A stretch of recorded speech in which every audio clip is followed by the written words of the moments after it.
السلام عليكم ورحمة الله وبركاته. النهاردة هنعمل مع بعض طاجن لحمة الراس، ان شاء الله هيعجبكم جدا. هنحط مية تغلي، هنضيف فيها لحمة الراس المغسولة كويس اوي المنقوعة. هتغلي بس بعد الغليان ربع ساعة بس. بعد كده هنصفي اللحمة بتاعتنا. هنحط اللحمة في حلة ما فيهاش اي حاجة خالص، وهنضيف عليها كوباية مية مغلية. كل ما تحتاج مية هنضيف لها مية مغلية.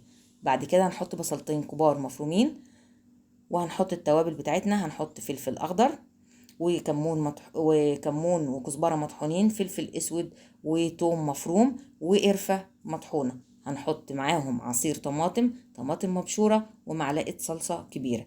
بعد كده لما اللحمه توصل معايا 3/4 سوا هنفضيها في الطاجن، وهنحط لها الملح بتاعها المظبوط، وهنحطها في الفرن تكمل التسويه بتاعتها في الفرن وتاخد اللون بتاعها. والف هنا وشفا. ما تنسوش اللايك والاشتراك وتفعيل الجرس عشان يوصلكم كل جديد.